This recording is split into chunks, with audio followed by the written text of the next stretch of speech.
Hello everyone, so welcome back to our channel future builder. तो इस video में हम लोग पढ़ेंगे lecture fourth of chapter the rise of nationalism in Europe.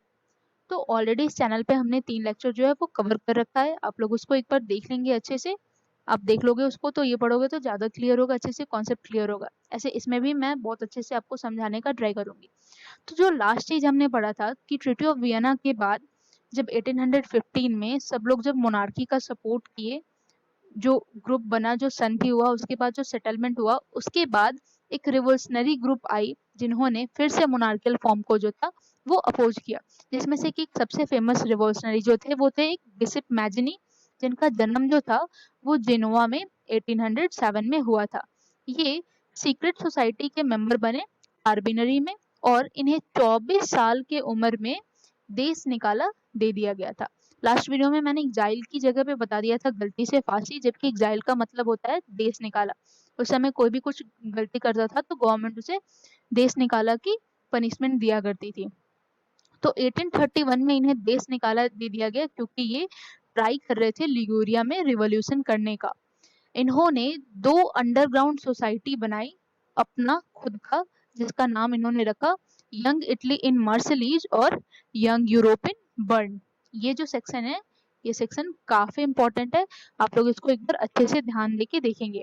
और इनके जो मेंबर्स थे, इनके जो सीक्रेट सोसाइटी के जो मेंबर्स थे, वो पोलैंड से, फ्रांस से, इटली से और जर्मन से, इन्हीं के जैसे लाइक माइंडेड लोग थे।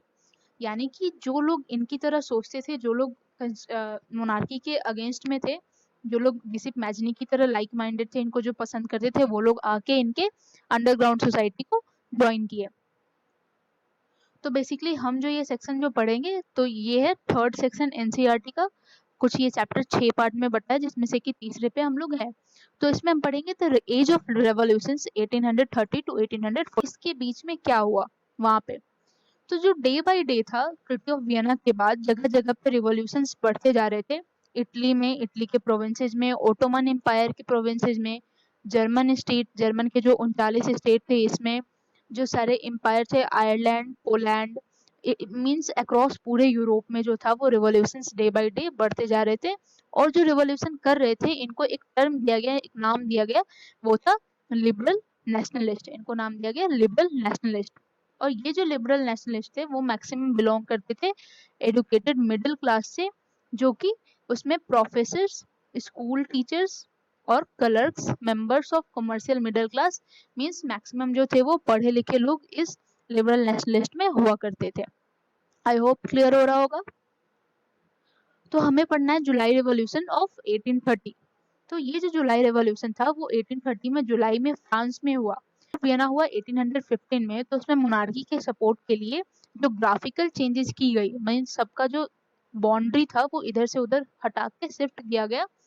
तो उसके बाद सबसे पहले जो उथल पुथल थी वो फ्रांस में हुई, वो भी जुलाई 1830 में।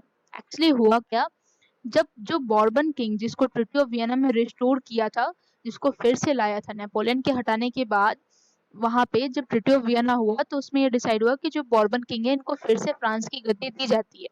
लेकिन फिर से जब जुलाई में रिवॉल्यूशन हुआ तो एक बार फिर क्या हुआ कि इन्हीं बॉर्बन किंग जो थे इनको हटाया गया रिवोल्यूशनरी के द्वारा, और वहां पे एक कॉन्स्टिट्यूशनल मोनार्की को लाया गया। मीन्स एक ऐसा मोनार्की जो कि संविधान के अकॉर्डिंग चले, और उस पे लुइस फिलिप को एज ए हेड बिठाया गया। ठीक है।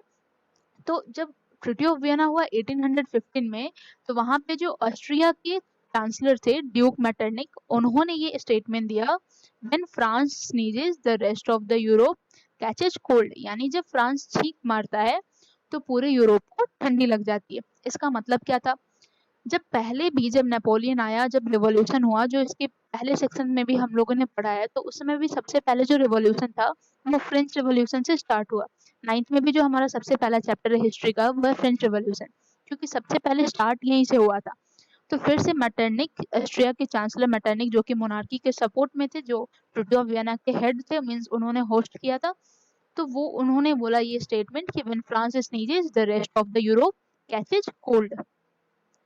आई होप क्लियर हो रहा होगा। तो हमें पढ़ना है ग्रीक वॉर ऑफ इंडिपेंडेंस 1821। तो अब ग्रीक का जो वॉर था आज़ादी के लिए 1821 में हुआ, तो एक्चुअली इसमें मसला क्या था। तो जो ये ग्रीस था वो ओटोमन एम्पायर का, यहाँ आप देख सकते हो मैप, वो ओटोमन एम्पायर का पिछले 15वीं शताब्दी से ये ग्रीस जो था वो हिस्सा था। जैसे जैसे ट्रीटी ऑफ वियना के बाद रिवोल्यूशनरी का वो बढ़ते गया यूरोप में, तो लोगों के बीच में, जो ग्रीस के लोग थे इनके बीच में आजादी की जो लहर थी, जो स्पार्क था वो उठने लगा। कब से? 1821 से। 1821 से जो पूरी दुनिया में जब ये लोग ने चेंज देखा तो इन्हें भी मन किया कि हमारा भी जो ग्रीस हो वो अब ऑटोमन एम्पायर से आजाद हो जाए। इन्हें सपोर्ट कहाँ से मिला? ये जो क्वेश्चन है, ये क्वेश्चन भी एक दो बार ही पूछा गया है कि जो नेशनलिस्ट थे ग्रीस के, आई थिंक एक दो बारी नहीं, बहुत बारी पूछा गया है कि जो ग्रीस के नेशनलिस्ट थे उनको सपोर्ट किससे किससे मिला। तो इनको सपोर्ट उनसे मिला, वो ग्रीक के लोग जो कि देश निकाला में रह रहे थे, यानी वो ग्रीक के लोग जिन्हें थोड़ा बहुत की वजह से ओटोमन एम्पायर ने देश निकाला का जो पनिशमेंट है वो दिया था, इन लोगों से इन्हें सपोर्ट मिला। और बहुत सारे वेस्ट के लोगों से भी इन्हें सपोर्ट मिला। पहला किसे मिला? से ग्रीक के लोग जो कि देश निकाला में रह रहे थे, और दूसरा इन्हें वेस्ट यूरोपियन से भी मिला जो कि उनके, जिनके मन में सिंपैथी था ग्रीक के कल्चर को लेकर। यानी कि वेस्ट में जो यूरोपियंस थे, ऐसे यूरोपियंस जिनके मन में ये बात थी, जो ग्रीक एंशियंट ग्रीक कल्चर को बहुत अच्छी तरीके से जानते थे, और उनके मन में ये चीज था कि ग्रीस जो है, जो ग्रीस का अपना कल्चर था वो कहीं ना कहीं अच्छे तरीके से नहीं कर पा रहा है। तो फिर इन लोग से उनको सपोर्ट मिला। एक उनसे मिला जो कि एग्जाइल में बाहर में रह रहे थे, और दूसरा वेस्ट यूरोपियंस है जिनके पास सिंपैथी के लिए। आई होप क्लियर हो रहा होगा। Thing is that कि poet and artist lauded Greece as cradle of the European civilization, यानी कि जो भी पोएट और आर्टिस्ट हुए उस समय के, उन्होंने ग्रीस को कहा यूरोपियन सिविलाइजेशन का झूला। मीन्स जब बच्चा जो छोटा होता है तो उसी तरीके से यहाँ पे यूरोपियन सिविलाइजेशन जो है इसको बच्चे की तरह ट्रीट किया, और बोला कि जो यूरोपियन सिविलाइजेशन का सबसे पहला शुरुआत था वो कहीं ना कहीं ग्रीस में हुआ था। ग्रीस को उन्होंने बोला cradle of European civilization and mobilized public opinion to support Muslim empire।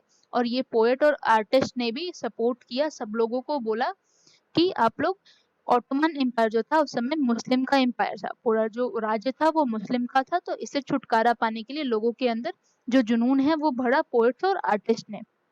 इसमें एक इंग्लिश के पोएट थे लॉर्ड बायरन, जो कि फंड्स इकट्ठा कर करके वॉर में गए लड़ने के लिए, आजादी के जो वॉर वॉर हुआ ग्रीस का उसमें गए, और वहां पे वो 1824 में फीवर की वजह से मर गए। इसलिए इनका नाम जो है वो इस बुक में मेंशन है। इंग्लिश के पोएट जो थे लॉर्ड बायरन, ये इंग्लिश के पोएट थे, इन्होंने सपोर्ट किया, फंड्स इकट्ठा किए, वॉर में गए, और वॉर में ये फीवर की वजह से 1824 में मर गए। इतना कुछ होने के बाद फाइनली 1802 में ट्रीटी ऑफ कॉन्स्टेंटिनोपल के तहत ग्रीस को एक आजाद नेशन के तौर पे घोषित कर दिया गया। कब? 1832 में। Note the date, the treaty of Constantinople of 1832 recognized Greece as the independent nation, यानी फाइनली जो था वो ग्रीक को आजादी मिल चुका था। इसके बाद हम पढ़ेंगे the romantic imaginations and national feeling. जैसे हमें पढ़ना है, आप में से कुछ बच्चे अगर पढ़ ले होंगे नेशनलिज्म ऑफ इंडिया तो उन्हें पता होगा कि यहाँ पे भी हमने सेंस ऑफ कलेक्टिव बिंगनेस, या फिर मैंने फर्स्ट लेक्चर में भी ये डिस्कस किया था कि फ्रेंच के लोग ने जब रिवॉल्यूशन हो रहा था तो सेंस ऑफ कलेक्टिव बिंगनेस के लिए बहुत सारी चीजें की थी। जैसे उन्होंने फ्रेंच का फ्लैग लाया नया, और बहुत सारी चीजें, न्यू न्यू हाइम्स बनाई गई। उसी तरीके से ये जो रोमांटिक इमेजिनेशन बना, और साथ ही में ये जो नेशनल फीलिंग का कॉन्सेप्ट हुआ, वो कहीं ना कहीं बहुत हद तक हेल्प किया सारे देशों को नेशन स्टेट में चेंज होने के लिए, जो कि फ्रेडरिक सोरियू, जो कि सबसे पहले पैराग्राफ में हमें पढ़ना है, जिनका ये उटोपियन विजन था। तो first point is that development of nationalism did not come about only through wars and territorial expansion। यानी कि लोगों के मन में जो देशभक्ति थी वो सिर्फ लड़ाई की वजह से नहीं आई, और वो सिर्फ इस वजह से भी नहीं आई कि हम इस देश का बाउंड्री बढ़ा देते उस देश का बाउंड्री बढ़ा देते, जबकि culture played an important role. ये जो है आपको डिस्कस के तौर पे ये क्वेश्चन आ सकता है कि how the culture played an important role. ठीक है, तो कल्चर ने बहुत ज्यादा हेल्प किया सब जगह को, इंडिया को भी कल्चर ने बहुत ज्यादा हेल्प किया यहाँ पे आजादी लेने के लिए ब्रिटिशर्स से। तो एक टर्म है romanticism. What is romanticism? a culture movement which sought to develop a particular form of national sentiment। Means एक ऐसा कल्चर मूवमेंट जिसकी वजह से लोगों के अंदर देशभक्ति का फीलिंग आए। मीन्स वो ये फील कर पाए कि हम इस देश के नागरिक हैं, हम इस देश में रहते हैं, उनके अंदर में एक ऐसी फीलिंग जो है वो डेवलप हो। इसी को हम कहते हैं रोमांटिसिज्म। और ये चीज इंडिया में भी की गई जब लोगों ने जगह जगह फैलाया, जब जो लीडर्स थे उन्होंने सब सारे लोगों के मन में ये चीज भरा, लव भरा इंडिया के लिए। तो इसी चीज को हम कहते हैं रोमांटिसिज्म, एक ऐसा कल्चर मूवमेंट जिसके कारण लोगों के अंदर नेशनलिस्ट सेंटिमेंट है, यानी देशभक्ति का सेंटिमेंट आए। और ऐसे लोग ग्लोरिफिकेशन ऑफ रीजन और साइंस को क्रिटिसाइज करते हैं, यानी कि क्या चीज कैसे हुआ, ठीक है, इस चीज को ये लोग क्रिटिसाइज करते हैं और उस जगह पे ये लोग भरते हैं इमोशंस, फीलिंग्स। मीन्स लोगों के अंदर देशभक्ति का फीलिंग आए, उसके लिए ये जो कुछ भी करना चाहे वो इस तहत रोमांटिसिज्म के जो कॉन्सेप्ट था इसके तहत उन्होंने किया। जैसे एग्जाम्पल में जर्मन के फिलोसफर थे जोहान गॉटफ्राइड हर्डर। इन्होंने ये बताया कि जो जर्मन कल्चर है, यानी कि जो जर्मन का इनके हिसाब से जो कल्चर था वो लोगों के अंदर से है, लोग जो फॉलो करते जिस तरह का डांस। इन्होंने बताया कि जो लोग डांस करते हैं, जो लोग सॉन्ग गाते हैं, ठीक है, जो कल्चर पहले से चला आ रहा है, जो सॉन्ग गा रहे, जो डांस कर रहे, तो इनको हम कहें folk dances, folk songs, folk. इसी तरीके से इन्होंने एक सीरीज बनाया दास वोल्क का, जिसमें इन्होंने ये सारी चीजें मेंशन की जो जर्मन में लोग पहले किया करते थे। यानी कोई कोई चीज कॉमन होती है, जैसे यहाँ पे भी हर जगह का अलग अलग डांस है, राजस्थान में अलग राजस्थानी डांस, गुजरात में अलग गुजराती डांस। तो जो ये जो जर्मन के फिलोसफर थे, इन्होंने बताया कि जो जर्मन कल्चर है, जो खुद लोगों का ही कल्चर है, वो कहीं ना कहीं आपस में एक फॉल्क है। और इन्होंने ये सीरीज बना के लोगों के अंदर जर्मन के लिए लव भरा, जर्मन के लोगों के लिए। पोलैंड में कारोल कुरपिंस्की एक थे जिन्होंने नेशनल स्ट्रगल किया, किसके थ्रू, अपने ओपेराज और म्यूजिक के थ्रू। यानी ये म्यूजिशियन थे, इन्होंने ओपेराज और म्यूजिक के थ्रू सबको बताया कि व्हाट इज नेशनल फीलिंग, अपने पोलैंड के लिए ही बताया, पोलैंड के अपने देश के लिए बताया। टर्निंग फोल्क डांसेस लाइक पोलोनाइज, उन्होंने सारे डांस को, जब ये ओपेरा म्यूजिक कर रहे थे तो उन्होंने डांस को पोलैंड में जो डांस हो रहा था उसको ये नाम दिया polonaise and mazurka into nationalist symbol. Means उस समय जो पोलैंड के लोग जो डांस करते थे इसको एक नेशनल सिंबल के तौर पे दर्शाया और पोलैंड के लोग को जो है वो इन्फ्लुएंस किया, उनको प्रोत्साहित किया। इसी तरीके से जो लैंग्वेज है इसका भी बहुत बड़ा हिस्सा है इम्पोर्टेंट रोल प्ले करने में।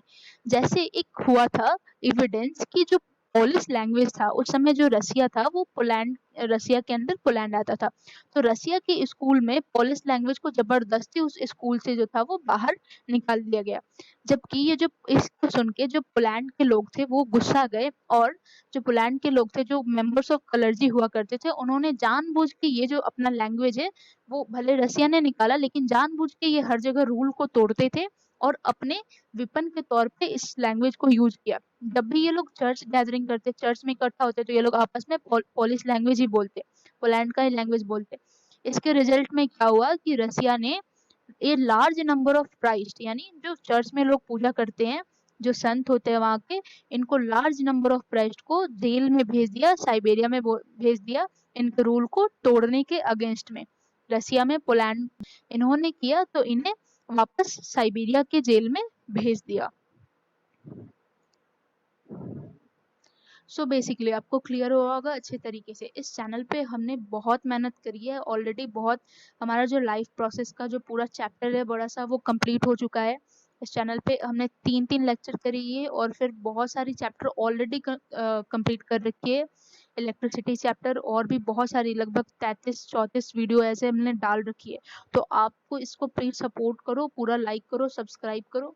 अगर आप करते हो लाइक सब्सक्राइब तो हमें इसमें बहुत हेल्प होगा। Thank you so much.